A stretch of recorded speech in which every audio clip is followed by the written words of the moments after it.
प्रेम ही भागचा annual day जसं जसं जवळ येत होता तसतशी कॉलेजमधली गडबड आणि उत्साह दुप्पट झाला होता. तन्वी आणि आर्यन आता एकमेकाच्या खूप जवळ आले होते, पण तरीही त्यांच्या नात्याला अधिकृत असे कोणते नाव नव्हते. ग्रुपमधले बाकीचे मित्र मात्र या दोघांची फिरकी घेण्याची एकही संधी सोडत नव्हते. एक दिवस कॉलेजच्या कॅन्टीनमध्ये नेहमीप्रमाणे अख्खा ग्रुप जमला होता. शिया, पिया, मीरा आणि सोनिया एकत्र बसून ॲन्युअल डेच्या दिवशी कोण काय घालणार याची चर्चा करत होता. तितक्यात आर्यन तिथे आला. काय चाललंय गँग? आर्यनने विचारात पियुष शेजारची खुर्ची उडली. काही नाही रे, मुलींच्या साडी आणि मॅचिंग कपड्यांचे विषय सुरू आहेत, पियुष वैतागून म्हणाला. सोनियाने मध्येच डोळा मारत विचारले, आर्यन, तू नाटकामध्ये काय घालणार आहेस शेवटी?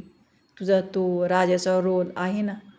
हो, पण एका सीनमध्ये मी मॉडर्न लुकमध्ये पण आहे, व्हाईट ब्लेझर आणि ब्लॅक शर्ट, आर्यनने उत्तर दिले. हे ऐकले शिया पटकन तन्वीकडे वळली आणि म्हणाली, तनू, तुझ्या डान्सचा जो दुसरा परफॉर्मन्स आहे त्यात तुझा ड्रेस कोणत्या कलरचा आहे ग? तन्वी काय बोलणार तितक्यात पिया म्हणाली, अरे तिचा पण व्हाईट आणि ब्लॅक कॉम्बिनेशन आहे ना. काय योगायोग आहे ना बॉस? पूर्ण ग्रुपने एकदम ओ असा आवाज काढला. तन्वीचा चेहरा एकदम गोरा मोरा झाला. तिने रागाने शिया आणि पियाला टेबल खालून लाथ मारली. आर्यने परिस्थिती सांभाळत म्हटले, अरे असं काही नाही, थीम तशी आहे. पण त्याच्या चेहऱ्यावरचं हसू बरंच काही सांगून जात होतं. प्रॅक्टिसचे दिवस संपत आले होते आणि शेवटी तो आठवडा उजाडला ज्याची सगळी वाट पाहत होती. फेब्रुवारीचा दुसरा आठवडा. कॉलेजचा कॅम्प दिव्यांगाच्या रोषणाईने आणि रंगीबेरंगी पोस्टरने सजला होता. ॲन्युअल डेच्या आदल्या दिवशी कॉलेजमध्ये सूट आणि गाऊन डे ठरला होता.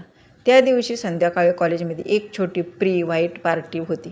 तन्वीने एक सुंदर नेव्ही ब्लू रंगाचा गाऊन घातला होता. नेहमी केस बांधणारी तन्वी आज मोकळ्या केसामध्ये आणि हलक्या मेकअपमध्ये खूपच उठून दिसत होती. ती ॲडिटोरियमच्या बाहेर तिच्या मैत्रिणीची वाट पाहत उभी होती. तितक्यात मागून एक ओळखीचा आवाज आला.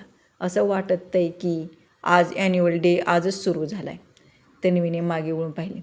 आर्यन ब्लॅक शूटमध्ये उभा होता. फॉर्मल कपड्यामध्ये तो कमालीचा हँडसम दिसत होता. तू तू खूप भारी दिसतेस, तन्वीच्या तोंडातून नकळत निघून गेले. थँक्यू, आणि तू तर खरंच, माझ्याकडे शब्दच नाहीत, आर्यन तिच्याकडे पाहत म्हणाला. त्या संध्याकाळी पार्टी म्हणे स्लो म्युझिक सुरू झाल्यावर सगळ्यांनी डान्स करायला सुरुवात केली. पियू आणि अंकितने आर्यनला पुढे ढकलले तर सोनियाने तन्वीला. दोघे डान्स फ्लोअरवर समोरासमोर आले. आर्यनने खूप आदराने आपला हात पुढे केला. तन्वीने हसून त्याचा हात धरला.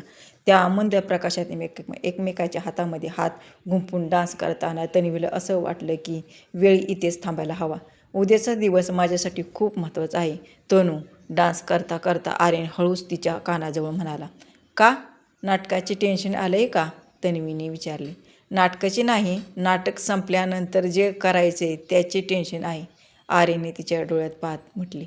तन्वीचे हृदय जोरात धडधडू लागले. ती काही बोलणार तेवढ्यात गाणं संपलं आणि सगळ्यांनी टाळ्या वाजवल्या आणि शेवटी तो मोठा दिवस उजाडला. कॉलेजचा ॲन्युअल डे. सकाळपासूनच कॉलेजमध्ये प्रचंड गर्दी होती. पालकांची, माजी विद्यार्थ्यांची ये-जा सुरू होती. स्टेजवर एकामागून एक सुंदर परफॉर्म होत होते. तन्वीच्या ग्रुपचा डान्स खूपच छान झाला. प्रेक्षकांमधून त्यांना 1 मोरच्या घोषणाही मिळाल्या. डान्स संपून तन्वी जेव्हा ग्रीन रूममध्ये गेली तेव्हा तिला तिथे एक गुलाबाचे फूल आणि एक छोटी चिठ्ठी ठेवलेली दिसली. चिठ्ठीवर लिहिलं होतं, तुझा डान्स अप्रतिम होता. आता स्टेजला येऊन माझा ड्रामा बघायला विसरू नकोस, आर्यन. तन्वीने ते फूल आपल्या केसात माळलं आणि ती लगेच विगच्या बाजूला जाऊन उभी राहिली. स्टेजवर आर्यनचा ड्रामा सुरू झाला होता. आर्यन स्टेजवर येताच संपूर्ण ॲडिटोरियम टाळ्यांनी आणि शिट्ट्यांनी गाजलं. त्याचा अभिनय इतका जिवंत होता की तन्वी त्याच्याकडे एकटक पाहतच राहिली. एका सीनमध्ये त्याला आपल्या भावना व्यक्त करायच्या होत्या तेव्हा संवाद म्हणताना आर्यनची नजर थेट विग्जमध्ये उभा असलेल्या तन्वीवर खिळली होती. तो जणू काही ते संवाद नाटकासाठी नाही तर थेट तन्वीसाठीच बोलत होतं. नाटक संपलं. आर्यनच्या टीमला बेस्ट ड्रामाचा अवॉर्ड मिळाला. संपूर्ण ग्रुप स्टेजवर आणि स्टेजच्या मागे सेलिब्रेट करत होता. सगळेजण आर्यनला अभिनंदनाचे मेसेज करत होते. त्याचे फोटो काढत होते. सर्व गडबड संपल्यावर संध्याकाळचे 7 वाजले होते. ॲडिटोरियम जवळजवळ रिकामी होत होती. तन्वी तिची बॅग घेऊन बाहेर पडत होती. तेवढ्यात तिला अमित धावत येताना दिसला.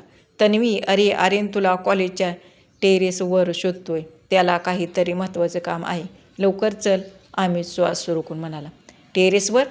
आपण यावेळेस तिथे कोण असेल? तन्वीने आश्चर्याने विचारले. तू जा तर खरी, अमित हसून म्हणाला. तन्वी धाडस करून टेरेसच्या पायऱ्या चढून लागली. वर जाताच तिने दरवाजा ढकलला. समोरचं दृश्य पाहून ती धक्कच झाली. पूर्ण टेरेसला लहान लहान पिवळ्या फेरी लाईट्सने सजवलं होतं. मध्यभागी एक छोटं टेबल होतं, ज्यावर काही स्नॅक आणि कोल्ड्रिंक्स ठेवले होते. आणि समोर आर्यन त्याचा नाटकाचा कोट काढून फक्त व्हाईट शर्टमध्ये उभा होता. त्याच्या हातात एक सुंदर बुके होता.